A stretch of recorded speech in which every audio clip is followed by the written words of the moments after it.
first of all, let me warmly welcome Sue Dyson. As I said, this is the fourth incredible webinar. If you have managed to make some of the other webinars, they are of course available for you to sign up and watch on catch up, so do have a look. We've also got a podcast that you can listen to with Sue, and we have got an article with a lot of great information in it that's based on Sue's research and work, so do have a look at those on the website. And so first of all, we'll just do our usual very quick tech check on the next slide. So we just want to remind... I have a problem. We're not advancing. So it doesn't want to move on. Okay. I'm going to, no, hang on a moment. I'm going to share the screen again. Okay. If not, I can share. Cut that one off. No, because some of the lines have changed. So I'd rather, if we can make this work. Yeah. Make this work. We love tech. It's when I mentioned the tech check slide that. Done it again, and now it's come up with a green box. Oh yeah, it's not quite justifying to the pages. Well, while you just try one more time, I will just say that we are being recorded tonight, so that you can watch this back as many times as you want, and others can watch it.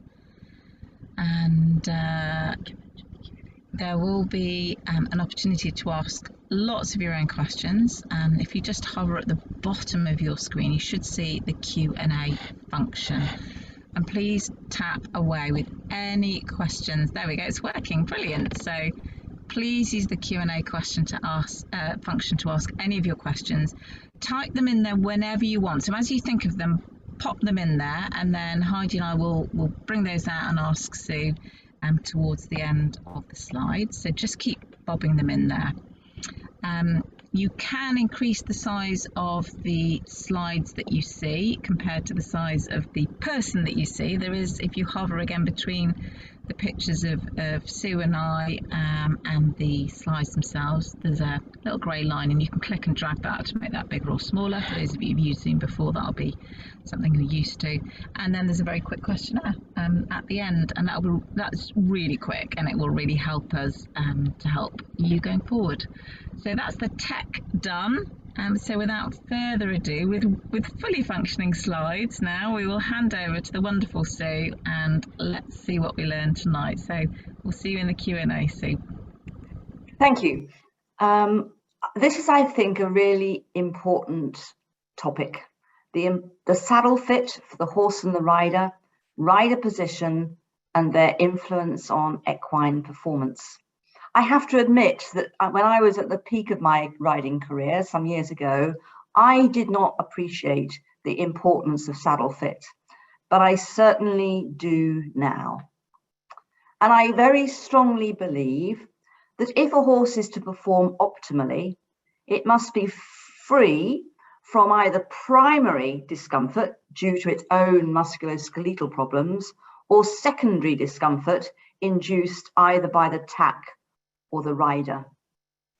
And the aim should be that the rider should be in balance, doing the least possible to interfere with the horse's movement.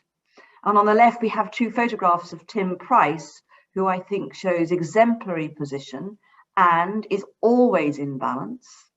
He's also supple, fit, coordinated, and straight. Key factors, I think, for minimal interference with the horse. And it is perhaps no surprise that he is the first rider to complete all 7 5-star 3-day events that are available in the world. So, do we have a problem? We, as part of another investigation looking at tacking up behaviour, evaluated 193 sports and leisure horses, which were owned by either amateur or professional riders, all of which were in full work and assumed by their riders to be working comfortably. We assessed static saddle fit, paying particular attention to the tightness of the tree points, the width of the gullet, the height of the gullet, clearance by the pommel of the back of the horse, and uniformity of panel contact from the front to the back of the saddle. We also assessed dynamic saddle fit, that is, where the saddle is sitting during the horse's movement. Does it sit still, or when viewed from behind, is there side-to-side oscillation of the saddle? Does the saddle slip consistently to one side, or is there up and down dorsoventral bouncing of the saddle? We assess the position of the rider in the saddle. Was the rider sitting in the middle of the saddle, or were they on the back 1/3 of the saddle? What was the size of the saddle relative to the rider's size? And was the rider in balance with the horse? Did they move in synchrony with the horse's movement? When assessing static saddle fit, 78% of saddles were deemed to have the potential to compromise performance. The tree points were too tight in 67% of horses. The saddle oscillated to the left and to the right of the midline during ridden exercise in 48% of horses, and it bounced up and down in 46% of horses. We can see in the photograph on the left that the saddle is slipping to the left of the dorsal midline, taking with it the numner. Saddle slip, the saddle consistently slipping to one side, was present in 45% of horses. The pommel was too low in 21% of horses. The panels bridged, that is, if you ran your hand underneath the lower surface of the panels, there was space or less contact with the horse's back under the middle 1/3 of the panels in 14% of horses, which is going to result in focal increased pressure under the parts of the panels that are in contact with the horse's back, the front and the back thirds. The seat tipped backwards, as we see in the right-hand photograph, in 19% of horses. And this is going to compromise the ability of the rider to ride in balance with the horse, because they will naturally be placed in a chair seat type of position. Considering the position of the rider was in the middle of the saddle, and the saddle was of appropriate size to the rider, and the rider was in balance, i.e. moving in synchrony with the horse's movement, in only 35% of the 193 horse-rider combinations. The rider was sitting on the back 1/3 of the saddle, as seen in the photograph on the left, in 51% of horses. The rider was too large for the saddle, also seen in the photograph on the left, in 40% of the horse-rider combinations. And the rider lacked balance and was not moving in synchrony with the horse's movement in 49% of the combinations. So, is there a problem? Well, based on this survey, unquestionably, yes. So what are the consequences to the horse? We have demonstrated, based on evidence provided by these 193 horses, that horses show behavioural changes when being tacked up, such as turning the head towards the girth region while being girthed, or the saddle placed on the horse's back, or attempting to bite, or attempting to kick, or having the ears back, opening the mouth persistently, tossing the head up and down, rubbing the nose against the wall. All of these behaviours we have demonstrated are in anticipation of discomfort that the horse is either going to encounter due to an ill-fitting saddle when ridden, or due to the presence of musculoskeletal pain, or possibly a combination of those. If there is discomfort induced by the saddle, or the position of the rider, which is created by the fit of the saddle to them, alters the rider's posture, This will alter the horse's range of motion of the back and also alter the posture of the horse's back. So instead of the top of the horse's back raising during ridden exercise, it will actually potentially sink, which will have significant biomechanical consequences, not only for the movement of the back, but also movement of the limbs as well, particularly the hind limbs. The change in posture and potential asymmetry of movement of the back, that's the thoracolumbo-sacral region, will result in altered loading of the limbs, which may predispose to the development of lameness. So what are the consequences of an ill-fitting saddle? Here we have an example of a saddle which bridges. You can see that there's air underneath the middle 1/3 of the saddle, highlighted by the orange arrow. This will mean that instead of the forces generated by the rider through the saddle being transmitted through the entire length of the panels of the saddle, there will be focal increased pressure under the front of the saddle and under the back of the saddle. And this has the potential to induce pain. Likewise, tight tree points will induce pain, as will the back third of the saddle being overloaded.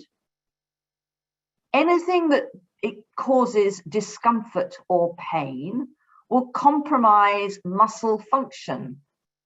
The muscles of the top line of the back are hugely important. If they do not contract and relax in a normal fashion, as they should do during ridden exercise, because the horse is adapting its movement by holding the back more stiffly, there will be failure of the back muscles to increase in their size during work. In a previous study, we looked at the dimensions of the horse's back before and after ridden exercise. And we demonstrated that saddle fit, rider skill, and work quality were important aspects in the normal physiological response to exercise. So what we did was to measure the back dimensions at predefined sites.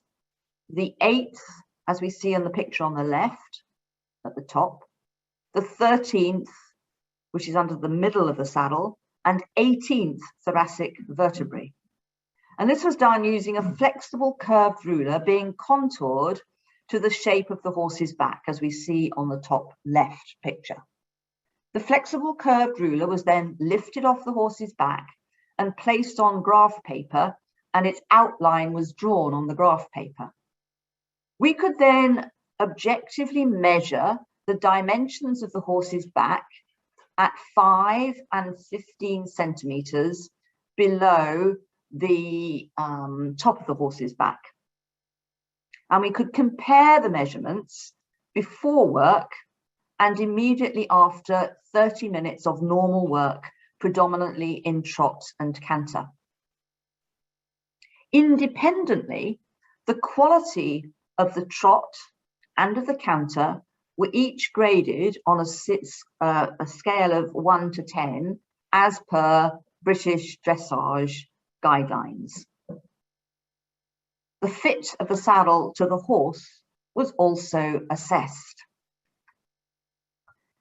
On this graph, on the y-axis, we have the total sum of the back dimension changes after ridden exercise compared with before ridden exercise.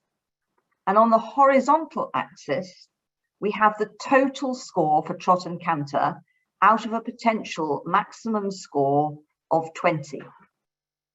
On the left-hand side of the graph, we have the changes in back dimensions divided up between the changes at the 8th, 13th and 18th thoracic vertebrae in the white boxes, the slashed boxes and the dotted boxes respectively.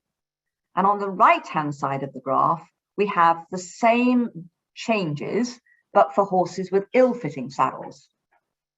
We can see clearly on the left-hand side of the graph that in the vast majority of the horses, even those horses which scored less than a total of 8 out of 20, that there were increases in back dimensions with ridden exercise. And these increases were by far the greatest for the horses scoring 14 out of 20 for their gait quality scores. In contrast, we see on the right-hand side of the graph, in horses with ill-fitting saddles, even some horses which scored 14 out of 20 had a reduction in back dimensions at the level of the 8th thoracic vertebrae, that's under the front of the saddle. We also saw reductions in back muscle dimensions at the level of the 13th thoracic vertebra, that's under the middle of the saddle, the twist of the saddle. And clearly, the increases in back dimensions which were observed in some horses with ill-fitting saddles were substantially lower than those that we saw with the horses with saddles which fitted well. So what are the consequences of the back dimensions not increasing? And why might this happen? Here on the left, we see a saddle which had a large, thick numna underneath the saddle, plus another pad, plus another pad. And on the right-hand photograph, we can see that there are dry spots underneath the saddle, which were seen after ridden exercise. And these dry patches reflect excessive pressure. This horse was assessed with this thick numna, which was very tight, and without the numna. And in the graphs on the right-hand side, we see in the dashed line the dimensions of the horse's back at T8, T13 and T18. And then the grey continuous line reflects the first measurements which were made when the horse was ridden with the thick numna. So there are some increases, particularly at the level of T18. But when we removed the numna and repeated the test, the dark solid line represents the degree of increase of the muscle dimensions. And we can see there's a marked increase compared with the situation with the numna. I believe that contraction and relaxation of the muscles of the top line are an important feature that is necessary for back muscle development, very particularly in a young horse. But in order for that contraction and relaxation to take place, two things must happen. The saddle must fit the horse, and the horse must work correctly. Otherwise, we will get wastage of the muscles. The muscles will not only fail to develop, they may also reduce in their size, as we see in the photograph on the right. Now, with improved saddle fit, we can rapidly appreciate increases in back muscle dimensions. We did another study in which we evaluated approximately 70 horses, which were examined every 2 months over a period of 1 year. And we measured the back dimensions every 2 months. And we could see that after an improvement in saddle fit, there were significant increases in back muscle dimensions within 2 months. And that shows the sensitivity of the horse's back to an ill-fitting saddle. And the reason I say it's particularly important in a young horse because a young horse just starting work will not naturally have good development of the top line muscles necessarily, and it will need to be working in a correct way for the development of those muscles to develop both in their size and in their strength and coordination.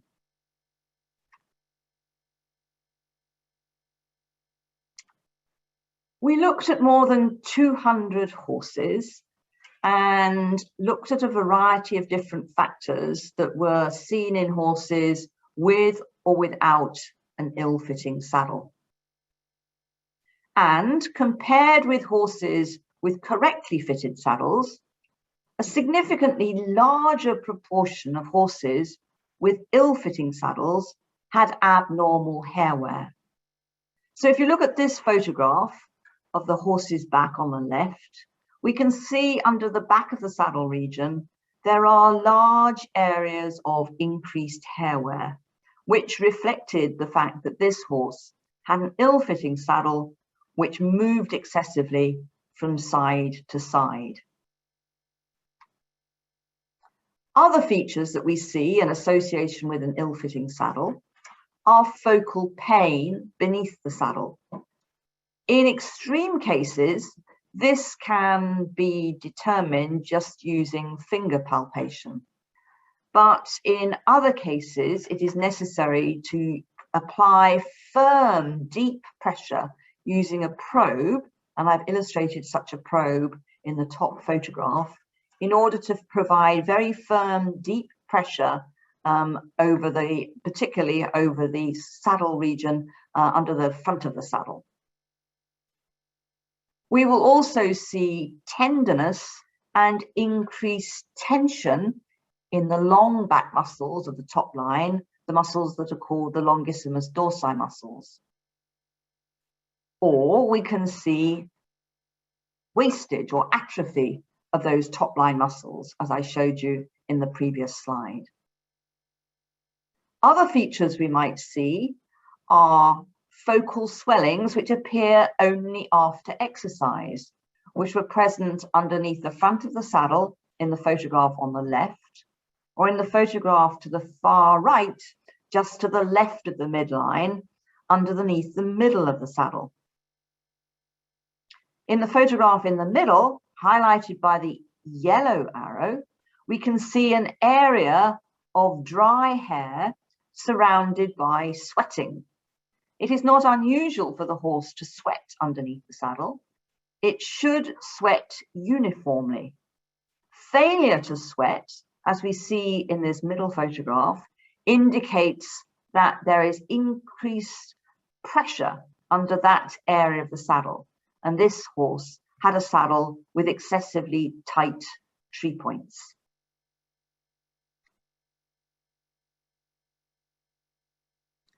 Saddle slip is the feature when a saddle persistently slips to one side.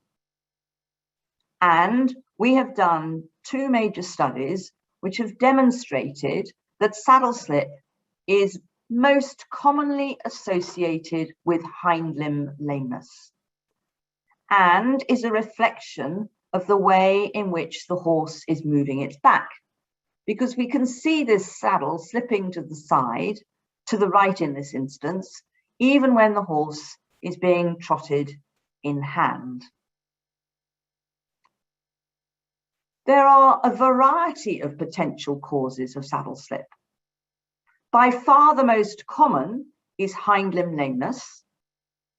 And in those horses with hind limb lameness, in 87%, the saddle will slip to the side of the lame or lamer hind limb. So in the horse on the left, the horse was predominantly lame on the right hind limb and the saddle was slipping to the right. When lameness was abolished in the right hind limb by the use of nerve blocks, then left hind limb lameness became apparent, and then the saddle slipped to the left. When the lameness in the left hind limb was abolished, the saddle remained sitting still on the top of the horse's back. In the photograph on the right, we can see that the left shoulder region is much bigger than the right shoulder region. Occasionally, asymmetry of the horse can encourage the saddle to be pushed to one side. And with a much bigger left shoulder, the saddle may be pushed towards the right. Another cause of saddle slip is asymmetry in the flocking of the panels of the saddle. But it's perhaps not surprising that if the saddle is consistently slipping to the right, as we see in this photograph on the left, that the rider's weight is no longer symmetrically distributed between the left and right panels, and the left panel will be overloaded. And as a consequence of that, the flocking gets compressed. So just because you see asymmetrical flocking doesn't necessarily mean that that was the cause of the saddle slip. It may be a consequence of saddle slip. Likewise, there is the potential for an extremely crooked rider to induce saddle slip. But again, by reference to the photograph on the left, looking at the rider's shoulders, we can see that her left shoulder is lower than her right shoulder. And this is a direct consequence of the saddle slipping to the right. If the saddle slips to the right, it tends to develop concavity of the trunk on the opposite side of the rider, that is on the left side, and their left shoulder will be lower than their right. So that rider crookedness is induced by the movement of the saddle and is a consequence of saddle slip, which is usually the result of hind limb lameness. But there are other potential consequences of saddle slip. If the saddle is consistently slipping to one side, it's going to increase the forces under the front of the saddle. So if the saddle is slipping to the right, the forces under the left side of the front of the saddle will be increased. The side of the gullet may come close to the dorsal midline, and this may be one reason why horses develop soft tissue swellings close to the dorsal midline or to the top of the horse's back, which are transient, which we see immediately after exercise. The rider's weight will be distributed asymmetrically, inducing rider crookedness. And these features may result in the rider experiencing discomfort because their trunk is being distorted in its orientation. They may develop back pain, or alternatively, particularly with skilled riders, they may attempt to stabilize the position of the saddle by the use of their legs.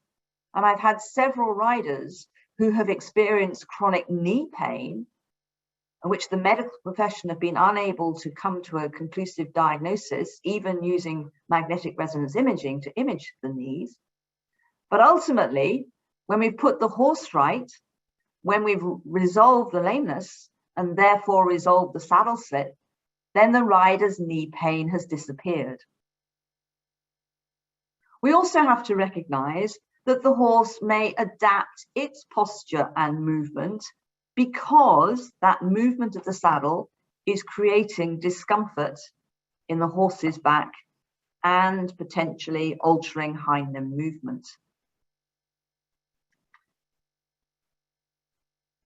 We also have to think of saddle oscillation, that is, the saddle moving constantly from left to right, as we sometimes observe, as in the photographs in the horse to the left.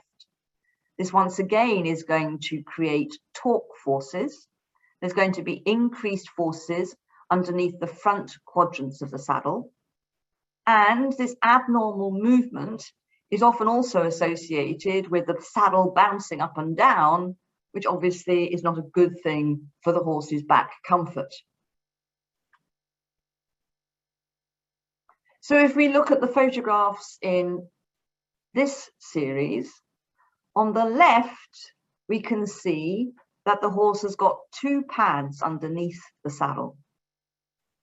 The saddle itself has got adequate clearance at the pommel, but the saddle pads got pulled down on the horse's top line during ridden exercise.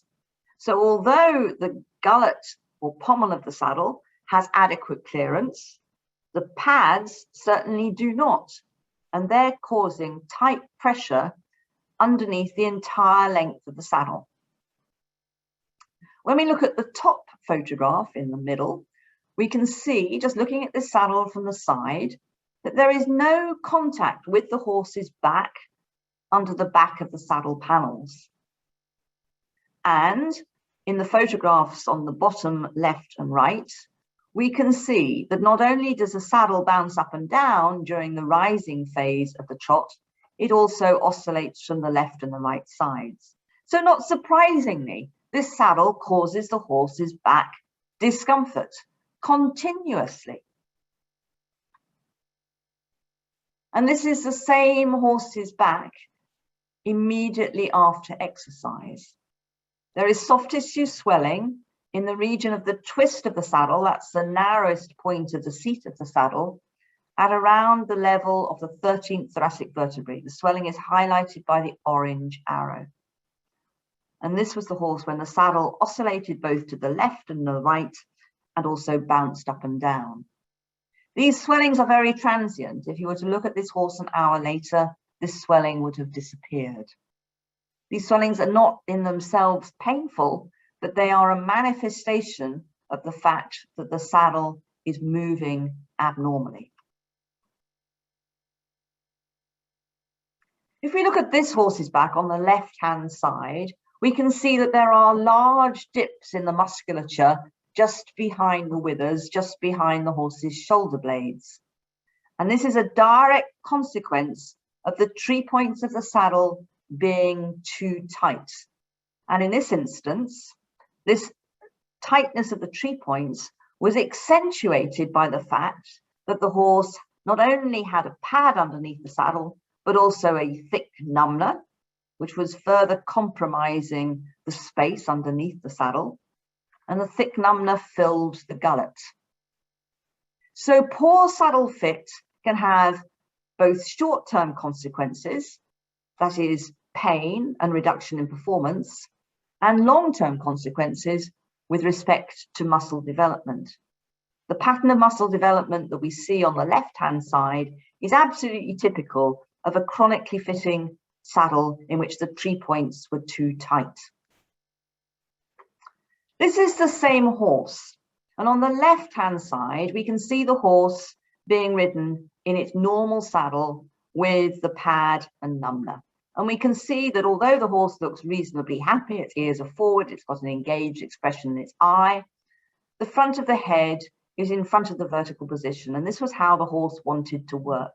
And as a result of that, it's got slightly overdevelopment of the strap muscles on the lower aspect of the neck, and the back behind the saddle is extended, and the horse has got a short stepping hind limb gait and a marked toe drag, which we can see highlighted by kicking up the arena surface.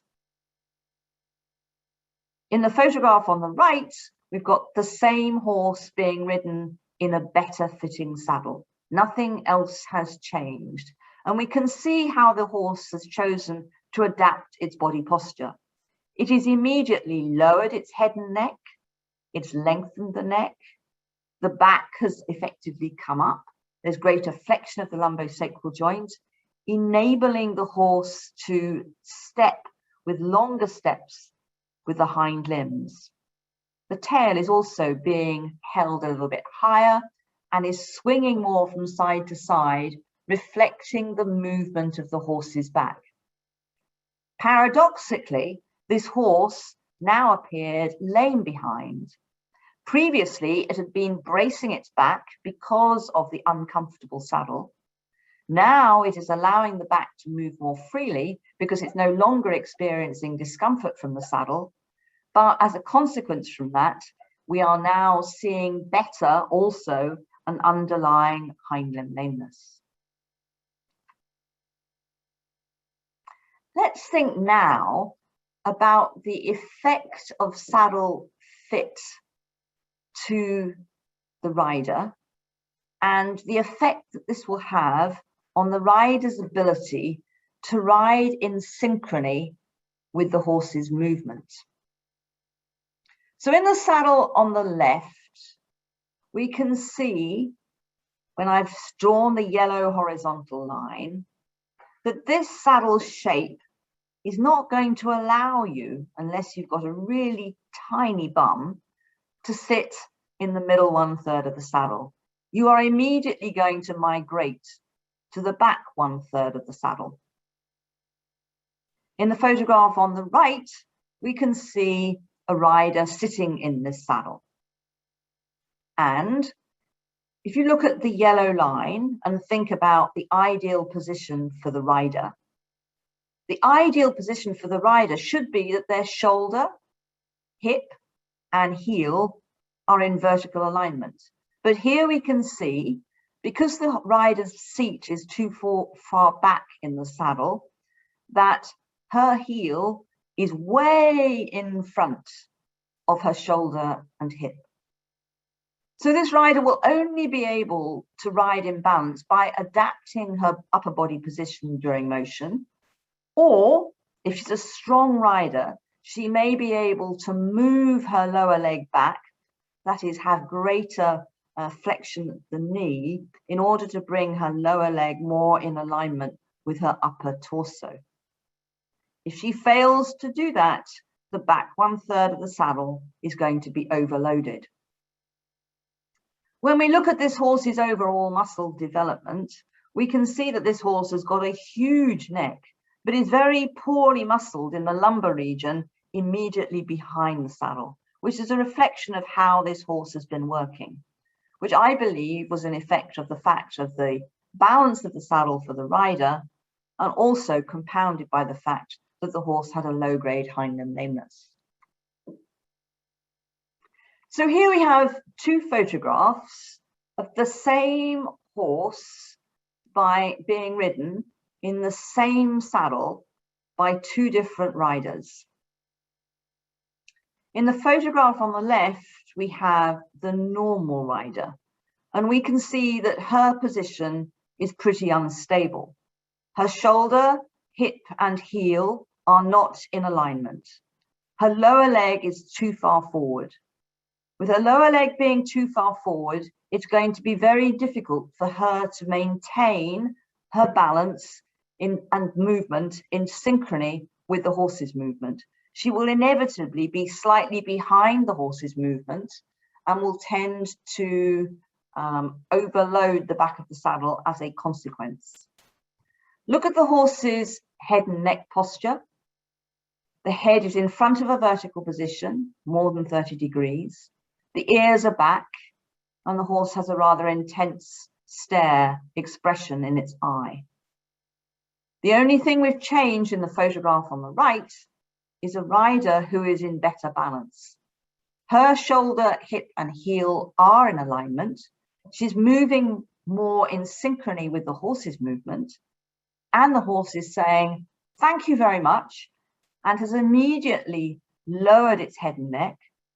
The front of the head is now in a vertical position. The ears are forward, and the horse has a lovely engaged expression in its eye. And this is the difference between a rider in balance and a rider out of balance, and how it can influence the horse's performance. So I believe that rider core strength, control of body movements, and balance can have a huge influence on the horse's performance. So on the far left, we can see a rider who cannot really control her body movement. She's drawn her lower leg up of the right leg. Her body is inclined forwards, and the saddle doesn't fit very well because we can see that the saddle is bouncing upwards and the horse is clearly very uncomfortable. In the two pictures on the right, we see dressage horses in which the rider's upper body is inclined behind a vertical position, and in both horses, and both riders, their shoulder, hip, and heel are not in alignment. And both horses are considerably overbent, and as a consequence of this, cannot use their back and hind limbs properly.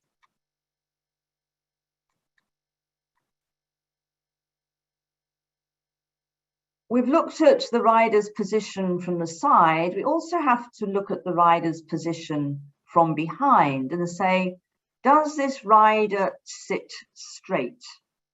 In the rider on the far left, we can see that despite the fact that the saddle is sitting on the dorsal midline, this rider is crooked.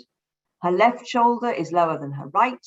She has concavity on the left side of her trunk, and her bottom has slipped slightly to the right. So she is going to be overloading the right back of the saddle. Note also that her right stirrup appears longer than the left. This is not a good thing for the long-term welfare of the horse's back. In the middle photograph, we have a pony being ridden by an extremely tall child rider. Look at the difference in the position of the heels of the rider. The heel of the rider on the left side is substantially lower than that on the right. And this is going to be reflected in the forces transmitted via the saddle through to the horse's back. And then in the picture on the right, we see a horse being ridden by a large rider.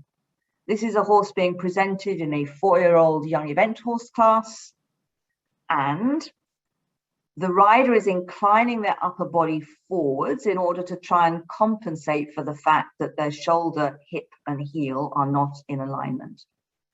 But look at the horse's facial expression. The head is tilted to one side with the poll to the left and the nose slightly to the right. The bit is pulled through to the right-hand side of the horse's mouth.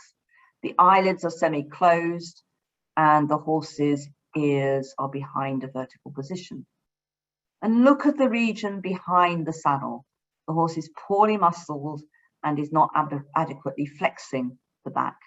And also the height of arc of foot flight of the limbs is very low. I think this horse's back is being overloaded by this rider.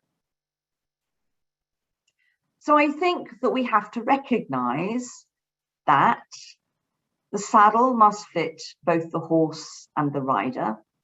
And in some instances, the size of the horse will not permit a saddle of suitable size to be placed on the horse. And we have 3 examples here.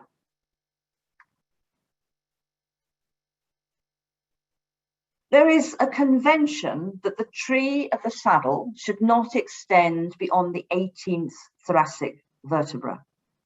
And the rationale suggested by some saddle fitters is this is to protect the horse's kidneys. But the horse's kidneys are underneath the ribs, both on the left and the right side. So the horse's kidneys don't extend behind T18. So this argument, I believe, is a fallacious argument. A much more biomechanically satisfactory reason for me is that I want the center of gravity of the horse and of the rider to be in alignment. The center of gravity of the horse is about at the level of the 13th thoracic vertebra. The narrowest point of the saddle, the twist of the seat of the saddle, should be at around T13. So then we are aligning the horse's and the rider's center of gravity. It is accepted that the panels of the saddle can extend beyond T18 as far as the first lumbar vertebrae, as we see in the photograph on the far left. So this is a horse saddle with a large gusset. So the panels of the saddle extend beyond the tree of the saddle and extend back to approximately the level of the first lumbar vertebra. If the gussets or the panels extend further back than this, there is the potential that they can impinge on what we call the transverse processes of the lumbar vertebrae and cause focal soreness.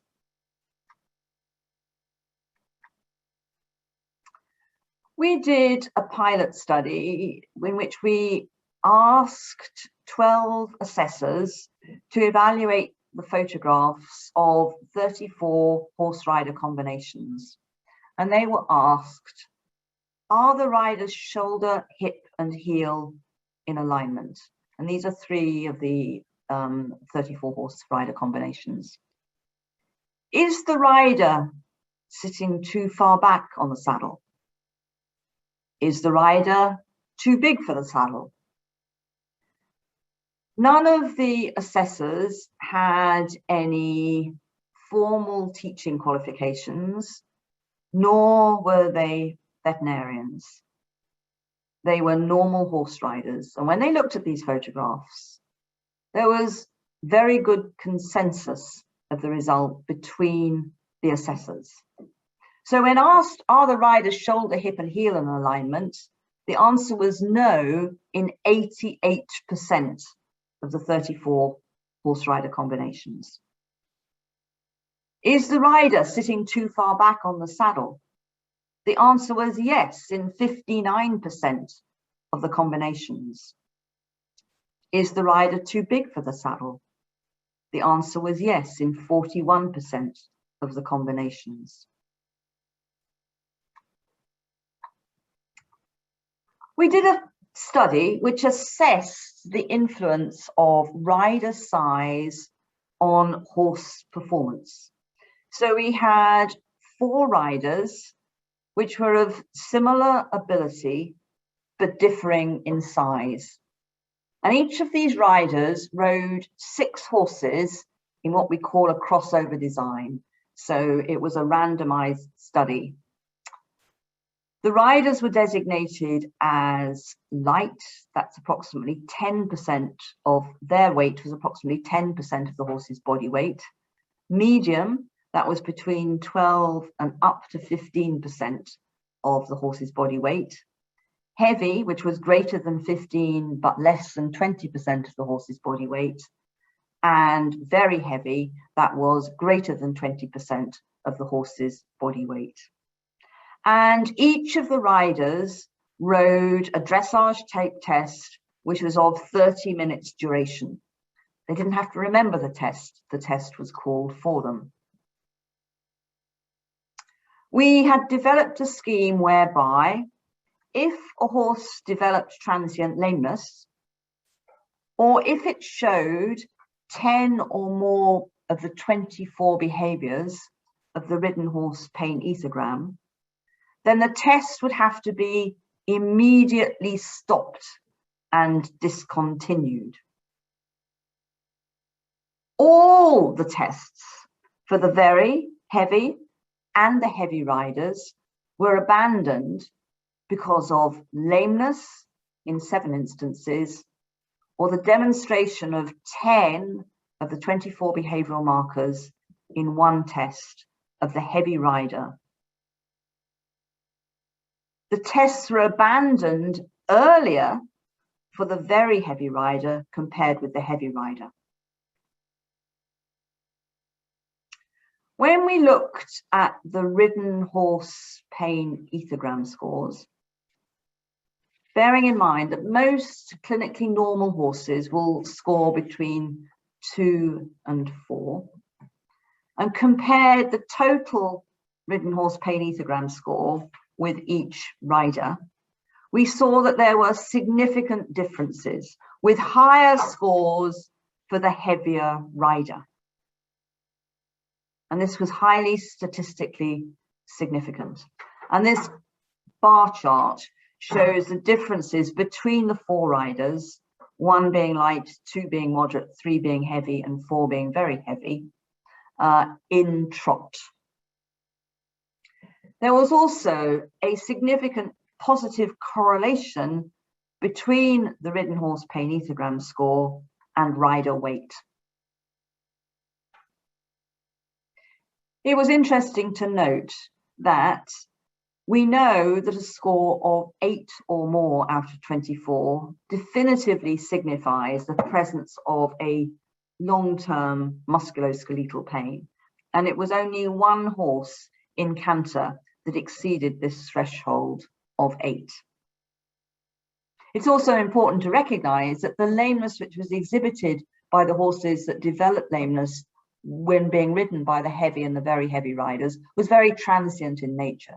When these horses were evaluated trotting in hand, up to 30 minutes later, they were completely sound. And when ridden by the next rider, they were completely sound. It was interesting to observe that the normal rider of horse 2 was similar in weight to the heavy rider. We see her on the photograph on the left, and she was 92 kilograms compared with the heavy rider who was 91 kilograms. However, she was considerably shorter, being only 157 centimeters high, compared with the heavy rider who was nearly 186 centimeters tall. As a consequence, their weight distribution was very different. When the horse was ridden by the normal rider on the left, we can see that she is positioned in the center of the saddle, whereas when ridden by the heavy rider, his weight was concentrated through the back 1/3 of the saddle.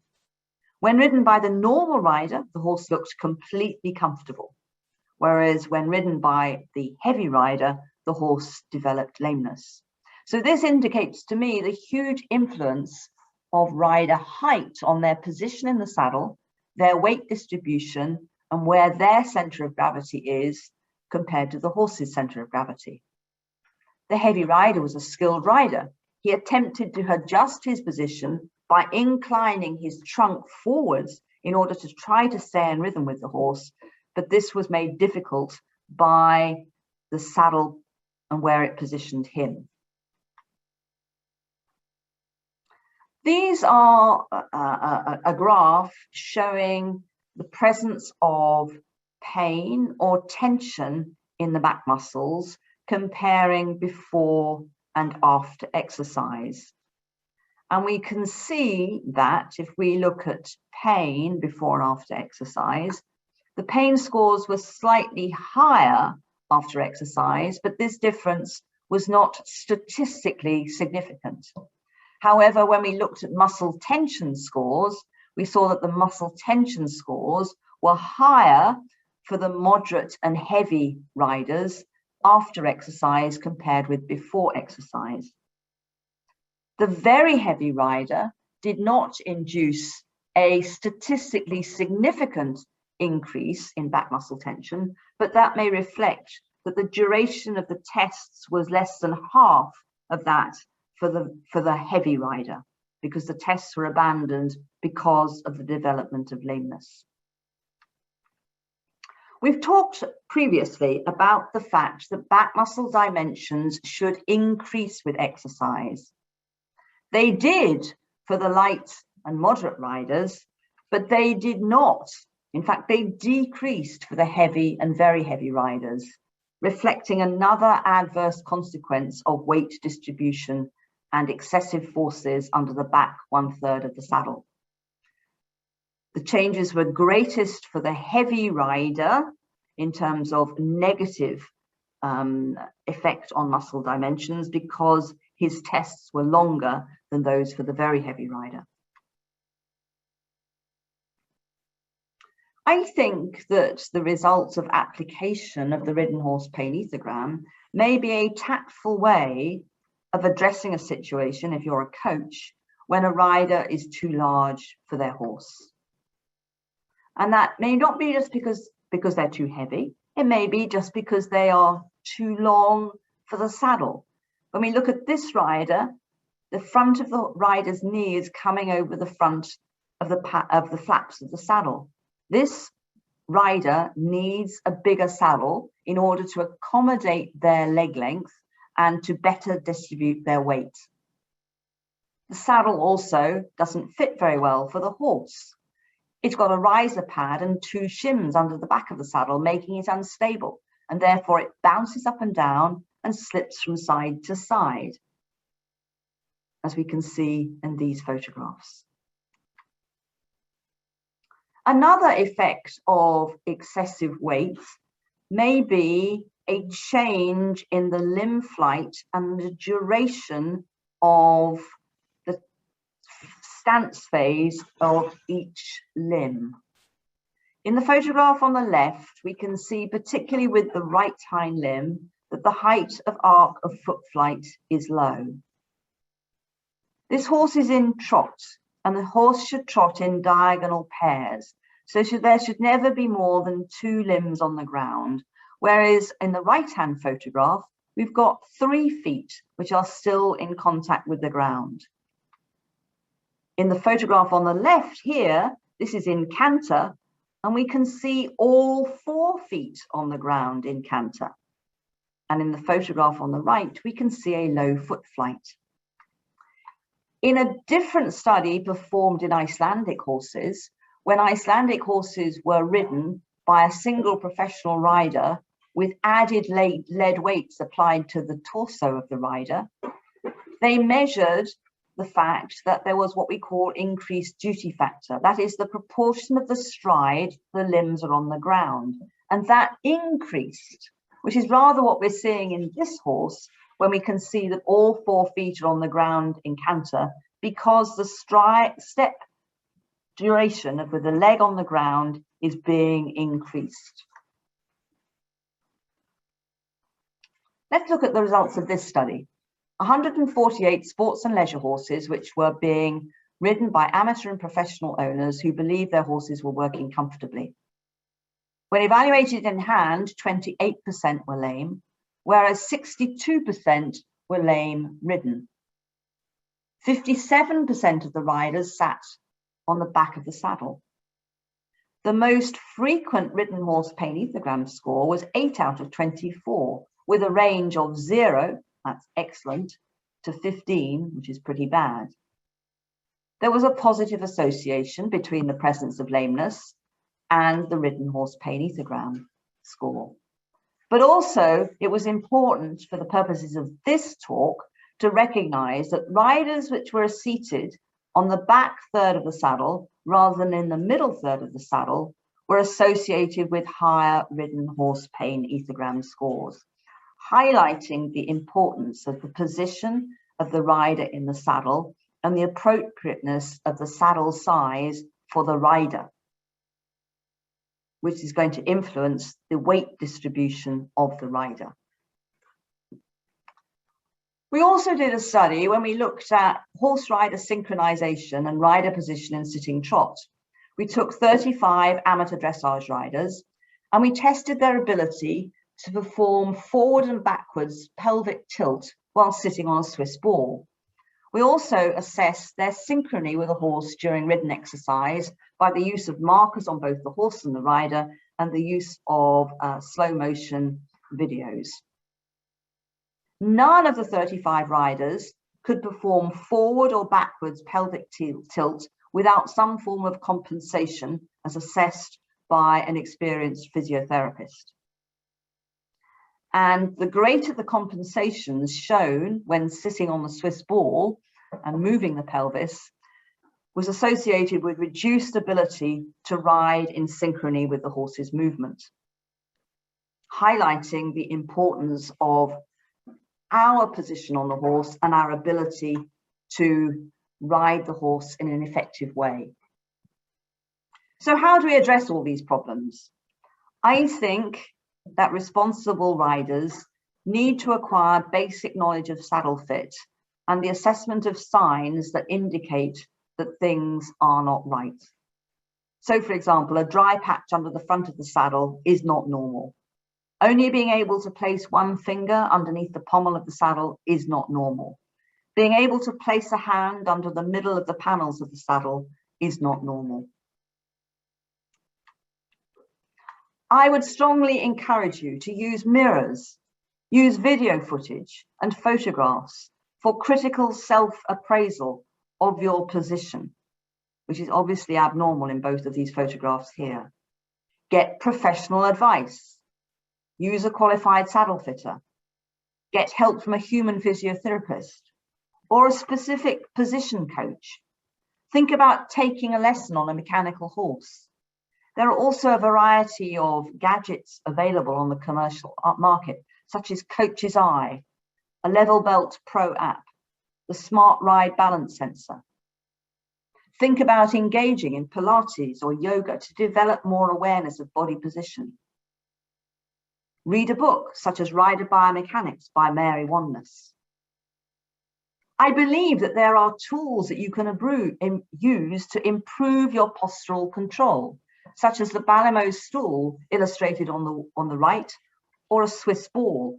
And the use of these tools can have a huge influence on your body posture and the development of appropriate core muscles and back stabilizing muscles. My take-home messages are that I believe that correct saddle fit for both the horse and the rider is crucial for back muscle function of the horse and optimal performance. We have to accept that with some horse-rider combinations, it may not be possible to fit a saddle to both the horse and the rider. I hope I have illustrated to you the crucial importance of rider position, balance, and weight distribution. For optimal performance, the rider should be as still as possible, applying the aids in a really subtle fashion. Develop your core muscles, your leg muscles, balance and stability. Practice trotting standing up in stirrups. Take long canters in straight lines in a two-point position. Go and enjoy cantering and galloping on the stubble fields or the beach. And with that, I will conclude, and I'll be happy to answer any questions. Thank you, Sue. That's fantastic. I'm now here with little William in the background, so sorry about the slightly bad lighting, everyone. Thank you, Sue. That was absolutely fabulous and massively insightful as always. So thank you so much. We've got a question from Claire, first of all. So Claire says, I'm obsessed with getting a correct fit for a saddle, as it's so crucial, but how do we ensure the saddle fitters are competent? I'm on my 5th saddle with each fitter convinced their competitors are wrong. Being a master is not a guarantee. It's such an imprecise science and the horse is suffering as a result. How do we solve this crisis, and how do we ensure that the horse gets the saddle it needs? Great question. Well, I think it is a great question, and it's a subject that Thea and Heidi discussed with me earlier today. And I'm afraid I don't think we have immediate solutions. The Saddle Research Trust has addressed this problem with the Society of Master Saddlers and with the Master Saddlers Fitting Consultant Group. It is clear that there are major conflicts of interest because saddlers and saddle fitters want to sell saddles.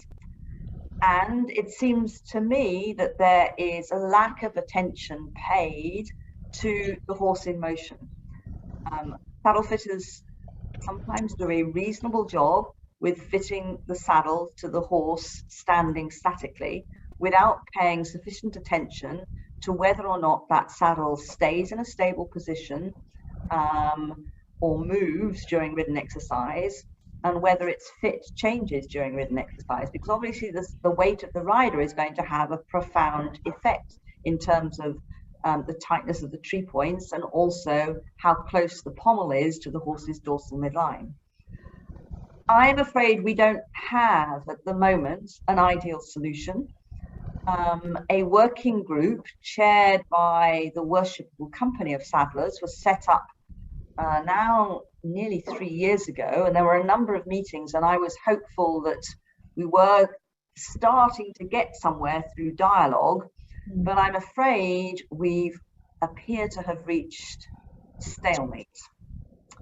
So I don't think I have an ideal solution for you, but I would say that you have to be super critical and you have to insist that you feel that the horse is comfortable with a particular saddle and that you feel comfortable in the saddle. If you don't feel comfortable in the saddle and in balance, you've got to say to the saddle fitter, this may fit the horse, but it's not right for me. And if you've ridden your horse in a reasonably fitting saddle, or even if you ride it bareback and then compare its movement with the saddle, and if the horse becomes immediately more restricted, then that indicates that the saddle is creating a problem. So I'm afraid I don't have an ideal solution for you, but I recognize the problem, and I and a group of others have been active in trying to improve the situation. An uphill struggle. Thank you, Sue. We had a couple of questions earlier as well, so I'll ask some of those from the people who emailed in. Anyone else, if you've got questions, please do type away whilst we're answering the other questions. It would be great to have some more from tonight as well. So Sue, this also links, I think, to that last question. Are there any saddle manufacturers that you believe are progressive in their approach to developing saddles that fit horses well? Well, I think it's difficult to highlight specific manufacturers because it's a little bit like shoes for us. You might find one brand of shoe particularly comfortable for you, but another brand isn't. And so a brand of saddle which is suitable for one horse is not necessarily suitable for another horse. So I think it's incredibly difficult to highlight specific brands. And various saddle manufacturers have tried to be innovative in different ways. So, for example, Fairfax have got this kind of double panel effect, and they have developed a girth, which some horses like and some horses hate. Wow saddles have developed the system whereby they can have adjustable head plates and gullets. Then Sue Carson saddles have got air flocking, as have Wow saddles. And all of them have potential advantages and disadvantages, but one horse may like them and another horse may detest them. So it is impossible to say that one specific brand is going to be right for your horse. Fantastic, thank you. I guess at least there's some difference coming onto the market, and maybe people try to think outside the box and do something different.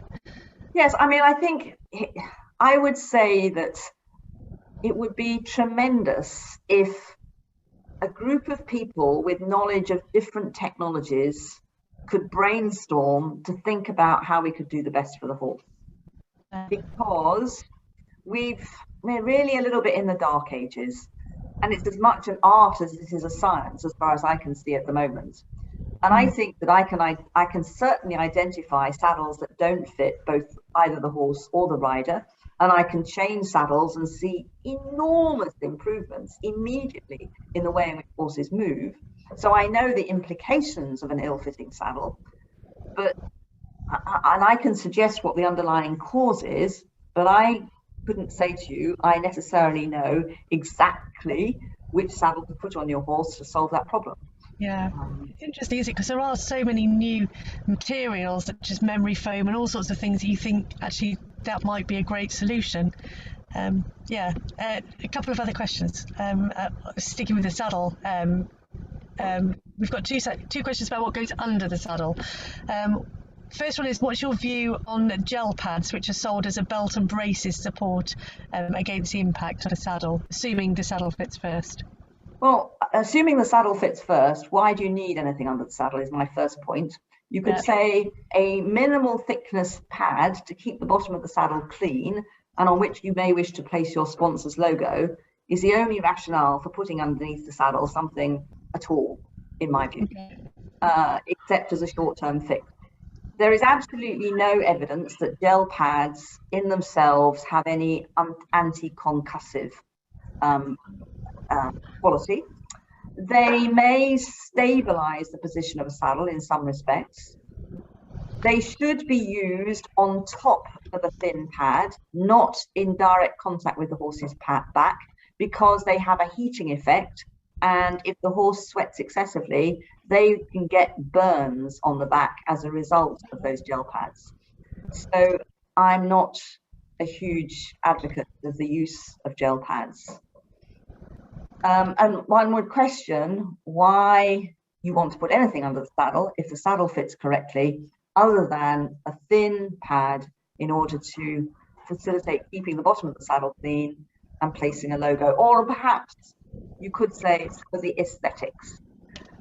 I can remember competing at Windsor horse trials many years ago now, and after the dressage test, the judge said, "Why haven't you got a pad under the saddle?" And I said, "Well, the horse doesn't need a pad underneath the saddle." And they said, "Oh, you're the only person without a pad underneath the saddle. How odd."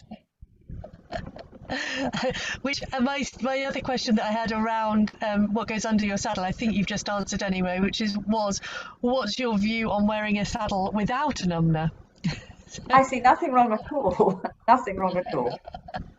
Fantastic. And then we had another question which was related to basically, do you have an advice on distinguishing between behaviour linked to ulcers and that of poor saddle fit? Because obviously some of the behaviour you described, turning round and so on, I guess people might say get ulcers. What's your view on that one? In actual fact, the evidence is that a very small proportion of horses which show girth aversive behaviour actually have ulcers, and that behaviour resolves with ulcer medication.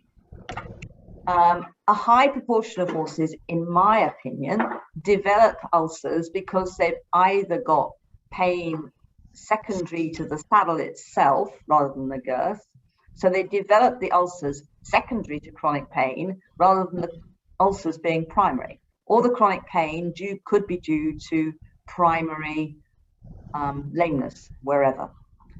It was very interesting to me that Dr. Ben Sykes from the University of Sydney, Australia, gave a presentation at the British Equine Veterinary Association Congress this year and stated that he's an expert in gastric ulceration, one of the world's biggest names in gastric ulceration. And he now acknowledges that at least 50% of the horses that are presented to him for investigation of gastric ulceration are lame, and he now believes that the lameness is the primary cause of the gastric ulceration. Interesting. Yeah, very good. Thank you.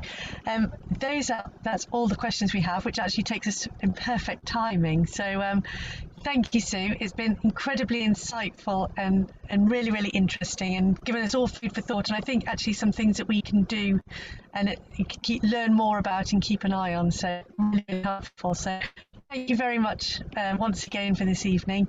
I'm sure everybody's really enjoyed it.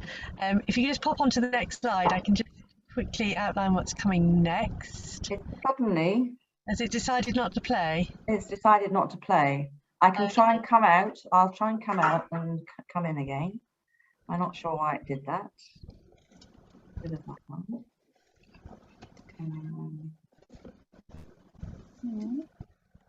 If not, I could just share the last couple of slides because I have. Okay, if you've got the last couple of slides, just share them then.